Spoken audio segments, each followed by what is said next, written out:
feeling pretty good. Feeling pretty good.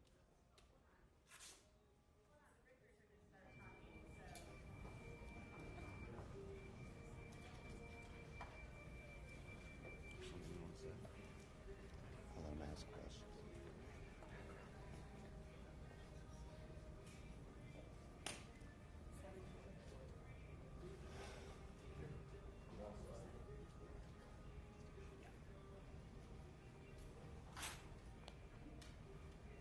We're not here to give a press conference.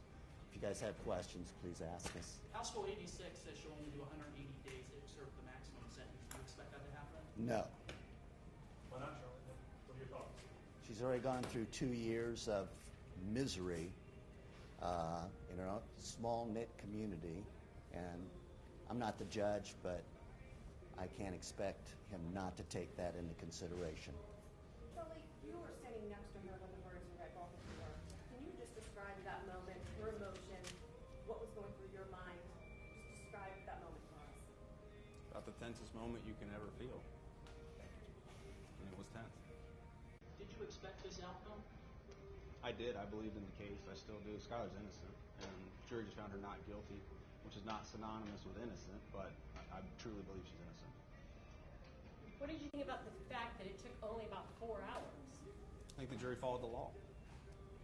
When you first heard that question about the abuse of a corpse, were you thinking that perhaps they'd already decided the other counts? We were hoping. We thought that, if I may, we thought that if it was going to be an early verdict, we thought it would be favorable to us, but we're not jury readers by any stretch of the imagination. I'm curious, to help those who are viewing right now or watching this understand the abuse of corpse charge, and as opposed to the other three, there's still a guilty verdict, a component to this verdict. Help people understand what that means in your mind. Well, it's the lowest degree felony that someone can be convicted of. It's what we call a 5th degree felony. There are 5 levels. This is the lowest level. So her bail was revoked? Revoked. It's typical for Judge Oda after a jury trial on any conviction, even a misdemeanor conviction, to put someone in jail pending sentencing. That's Judge Oda's typical protocol. Did you expect the pre-sentencing investigation and all of that to take place in less than 24 hours? I'm glad it is. I didn't. It's fast, right? I didn't think that far ahead. Is your sense that Skylar is satisfied? What do you think? Come on, seriously. Well, She's facing life in prison, I mean, I would and she's now looking at maybe a 6-month sentence maximum. Come on. What were you with her during the time the jury was deliberating? Yes. Yeah, she was at our office. She was at your office. So can you take us into that a little bit without violating any privilege or anything? Was she just obviously? I'm pins sure and she- needles is an understatement, I'm sure. I'm sure she was. She and her family were in one room. We were in another room. My wife and my little daughter were there. They hung out together, Skylar, my wife, and my daughter, to try to ease some tension. Has the jury indicated that they were not willing to speak to you and or the prosecution? Or are you wanting to get back there? What's going on? That I don't know, but I would like to speak with them if they want to speak with us. Do you think, in light of the verdict, that Skylar was overcharged?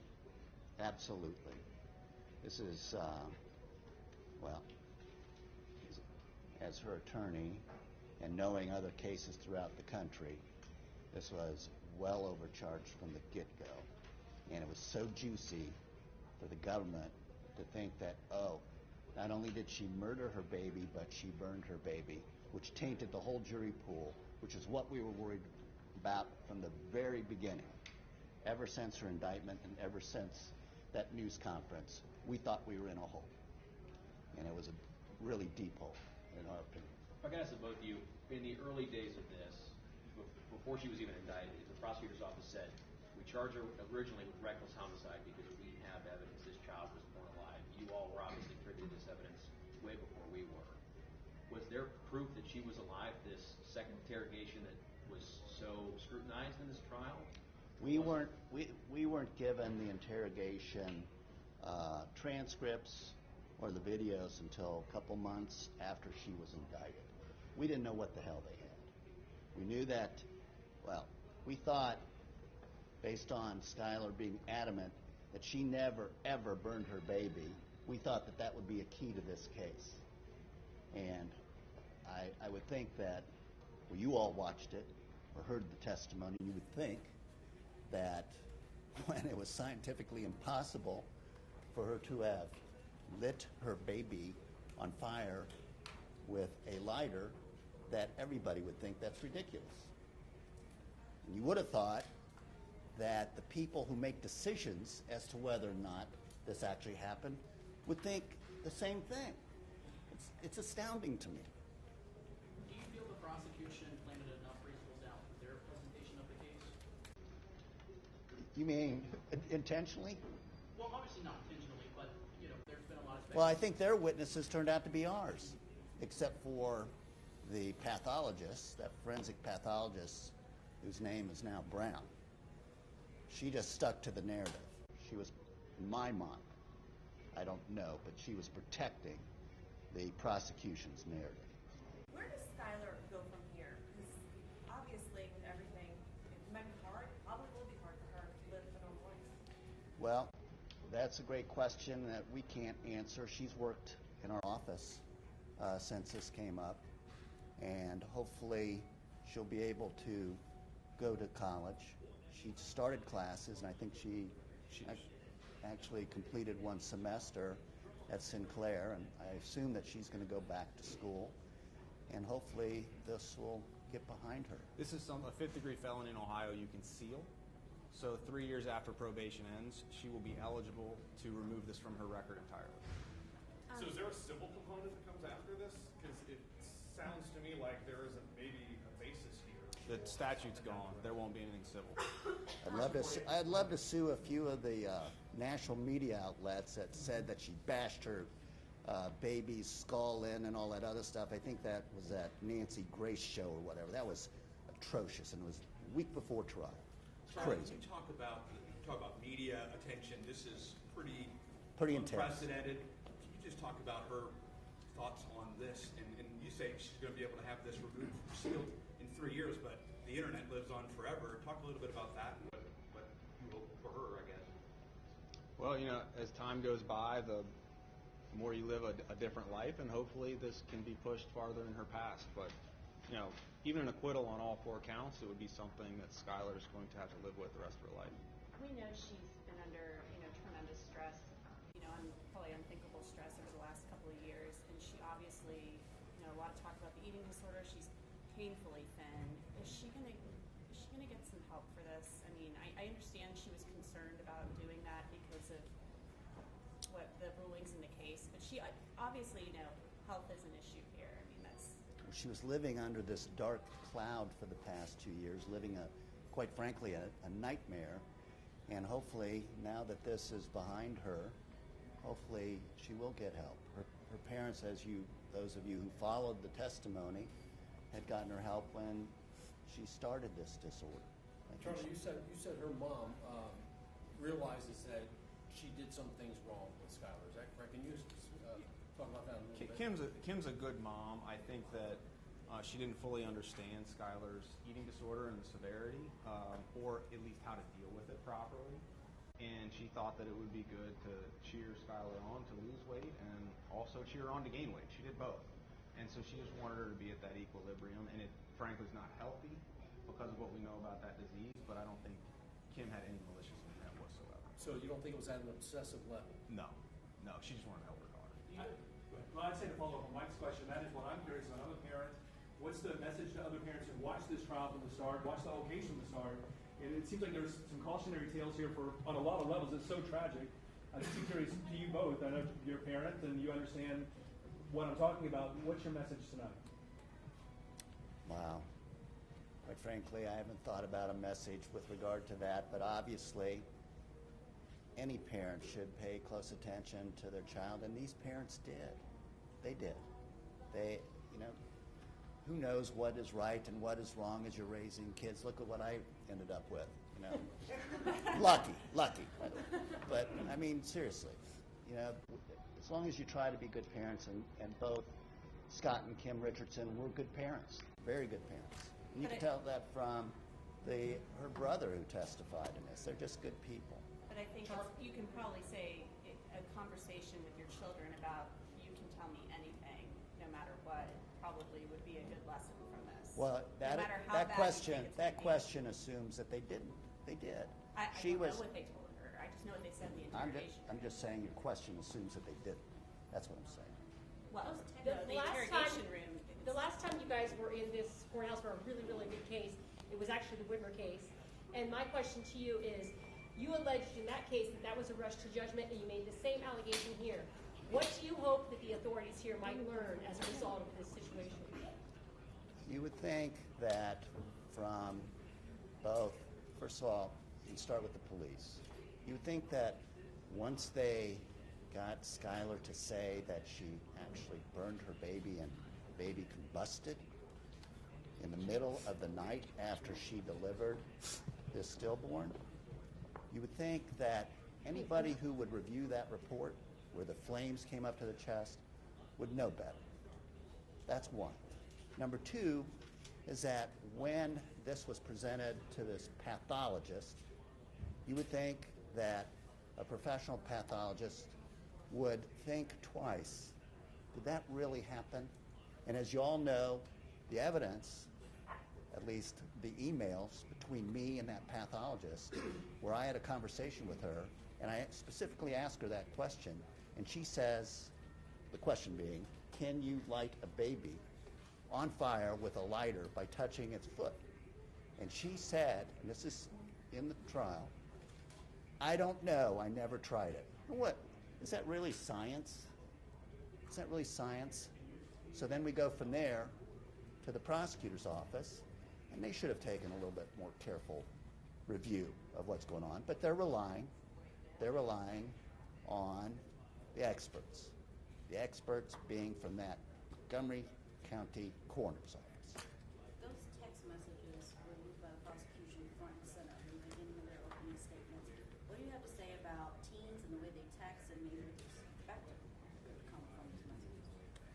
Well, when my kids were younger and getting into that stuff, I personally warned them, don't ever write or text or email anything you don't want everybody to see. And here's a prime example. It's right here. How soon did you all know about these text messages? How soon when they turned over to you? About 3 months, 4 months into the case, maybe. Did you feel that they would be extremely damaging? Well, we obviously didn't like 5 hours after she had the stillborn saying, "Oh my God, my belly's back."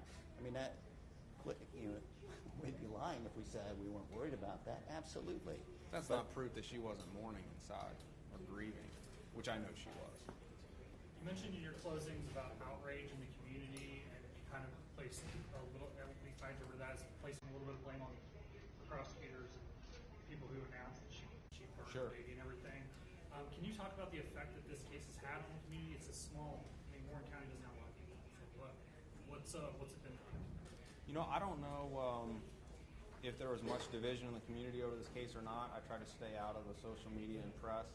Some of the statements that the prosecutor made, you know, he made the statements that he thought were the most inculpatory, and that's what prosecutors do. But, you know, that is a lot of clickbait material when you take those statements out of context. And now that we've had a trial, everyone can make a judgment for themselves after watching both these interrogations. Do you expect Kim and Scott to move from the community? We haven't talked to Kim Scott about that. Charlotte, are there ever any legal repercussions for prosecutions that overcharge or No. use power? The answer is no. What about for police who engage in interrogations like this one? You mean ramifications for them? The read technique is frankly a very common interrogation method.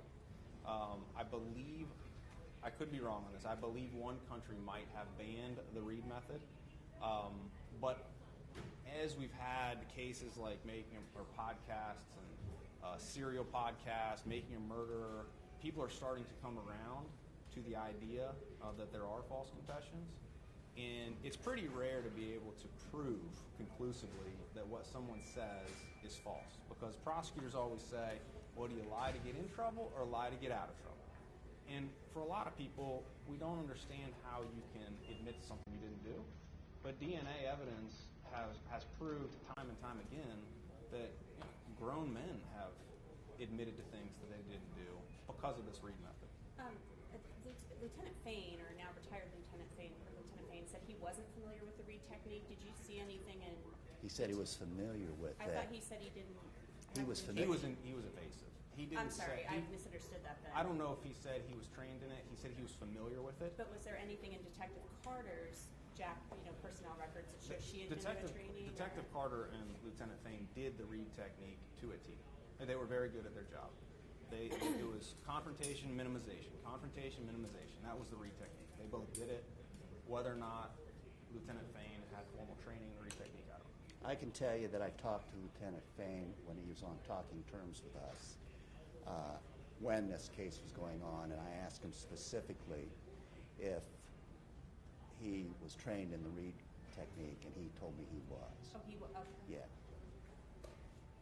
After 2.5 years, Skylar was on through, and after everything that's gone on with social media in town, and stuff coming out about what happened in the case, I think 2 weeks ago there were still stories telling us to burn baby case. Right. I mean, just how does it feel for you two guys to help deliver this for your client? Feels great. Feels great. It really does. I can't speak for my son, but I'm emotionally raw right now. I have been for the last 2 weeks. What about it is maybe I've noticed this, you are emotional. What about it has really affected you? I was so pissed off that she was charged. I mean, I was upset, especially once we got into the facts of the case, and then we had all this bad publicity, all the clickbait stuff. The Court of Appeals argument, where the assistant prosecutor, during her argument in the Court of Appeals, said that Skylar told her doctor that she never intended to have her baby, which was pure bullshit. And that was clickbait. That was international. We had people telling us they were in England and read something in some magazine there. She said she never intended to have the baby. She never said that. Why didn't the family get an attorney before the second interrogation? They trusted the police. They didn't think that their daughter was in any serious trouble whatsoever. It's a great question, which I should remind all of you to spread to your viewers that you should never, ever, when your loved one is being investigated by the police, not consult with an attorney. It doesn't mean you're guilty just because you're consulting with somebody before you talk to the police, but that attorney should be able to protect you from stuff like this. So there will be people who will think that, hey, maybe she really did it, but they just didn't meet the legal requirements. What would you say to the people in the community that continue to possibly judge Skylar for that? I apologize. I was looking at my wife who's telling me to calm down. So whether or not the verdict is not guilty verdict synonymous with innocence, is that the question, Janice? Well, that people will say, oh, well, she at least did it, but they just couldn't prove it. Everyone's entitled to an opinion. I mean, I really truly believe in my heart of hearts Skylar had a stillbirth. She's absolutely innocent. I really do believe that. But as I said in my closing, the law, a not guilty verdict does not necessarily mean that the jury believes there's a stillbirth. They believe that there was reason to doubt whether or not there was a live birth. I do believe Skylar actually had a stillbirth. I believe that in my heart. I know it. Charlie, you asked Scott during the trial, what's your biggest regret, to piggyback off the lawyer question? Sure. It was not getting a lawyer for that second police interrogation. Had they retained either of you or some other attorney before either of those? Are we even here at this point? Are we even They had at not. this trial? We would not be.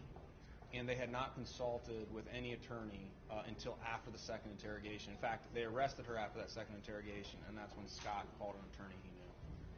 And Scott said, look, if I was sitting on this jury and hadn't gone through this experience myself, and someone told me that the police can lie and manipulate you, I would not believe it. He just trusted the police, and he thought that they were there to do what was best for his daughter. Would you have even allowed her to be interviewed a second time? No. What do you think? I would think no. You saw what happened. Yeah. You won. You can smile now. As a point of clarification, did the state ever give you a method in which they believe she killed the baby? They didn't have them. They didn't know. And it was a complete shock to both of us during the trial.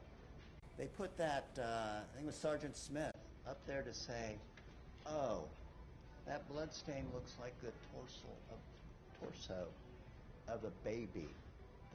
Small torso. Yes. Yeah. And it was a blood sample in the bedroom. And it was a complete shock to me, I don't know about my son, that they switched from the bathroom to the bedroom because I think of that comment that they got Sergeant Smith to say. Why do you think the prosecution did not call Kim to the stand? Who? Kim Richardson. We were waiting for them to do that, but I think they thought they might have to call her to the stand if we raised an objection on hearsay regarding text messages. I mean, I think that's why they had her being held out here on a subpoena. That's my guess. But those tech people can always testify to that stuff, right? I mean, typically if they pull it and extract it, they can testify to that. So it's like you already have that. They did on Skylar's phone. They testified to that. Detective Wong did. We didn't raise the objection, so. Why did you guys not call Skylar? Well, you saw her be manipulated by the police officers in the second interrogation, and you saw, and Julie Kraft was just doing her job as a prosecutor, but, you know, when their witness, Dr. Andrew, Dr. Boyce, you know, these are grown doctors who've been well-versed in the ways of the world, and you saw how they had trouble testifying under cross-examination pressure. It's just, I thought it was a lose-lose situation. Skylar had already spoken to the police on July 14th, told them everything that happened. The jury got to hear from her by looking at the interrogation tapes, and putting her on the stand, the juror is not with us. They're going to think everything she says is to try to save herself. And if they are, they might have thought that she saved herself by testifying properly. I just don't think it's a win-win. Did you feel it unnecessary to call Detective Carter to ask her about her interrogation of Skylar, since she did a lot of the talking in that second one? We thought about it. Calling her off cross? No. Okay, I didn't know you were. I wasn't cross-examining. Okay. You've done that before. So we considered calling her, but not because of what was going on in the second interrogation. I think everybody who the fire report, or we thought the jury understood the case. They watched the interrogations themselves, and we didn't want to belabor a point. But the fire marshal report, she could have. We could have also called. We could have potentially gotten it in through a government public records exception. We could have potentially gotten it in by just calling the fire marshal down to testify, to authenticate that document. The jury heard it. Lieutenant Fain testified to it. I believe a doctor testified to it. The jury knew that fire marshal report was there. What are the biggest things you guys learned from this case, and what are the biggest things you hope that some of the powers that be might be able to learn here as well? Well, I would hope that the powers that be learn to test whatever theories or whatever crazy stuff that comes out of a suspect's mouth before they decide that it's actual fact. I would hope that they would do their what's called due diligence in determining whether or not, in fact, does it make sense what we're dealing with here? Are we going to use this as a basis of our evidence against this person that we decided to accuse? Will the family be getting the remains back, and if so, are they going to plan some sort of funeral? Yes, they actually have. We couldn't put this into evidence, but they have a burial plot, in fact 2 burial plots that were transferred to them back in November of 2017. They started making arrangements between July 14th interrogation and the July 20th interrogation, and they've wanted to do a proper memorial and burial, and they told Lieutenant Fain that prior to that July 20th interrogation. So when do you expect those remains to be released back to the family? That I don't know. I would hope immediately. Yeah. I would hope immediately. What do you hope Skylar's future looks like from here on out? She can work at our office for as long as she wants. Everyone at our office loves Skylar. I don't think that we had a productive 2 weeks. Everyone at the office was watching this trial live, and that's because they believed in her. They got to know her over the past 2 years. And the kind soul that you heard everyone talk about, her counselor and teachers and friends, that's genuinely who she is. she wanted to work with children before. Do you think this kind of, even though there's a not guilty verdict, do you, you know, Could. I'm not going to speak for what Skylar wants to do in the future. has she expressed an interest in law because of all this? I haven't talked to Skylar much about her career. Future. We're trying to save her life. Yeah. Yeah. Where did the name Annabelle come from? I don't want to get into that. I don't know if Skylar would like that. Are we finished? Is there anything we didn't ask that you all want to mention? I don't think so. Thank you. Thank you. Thank you.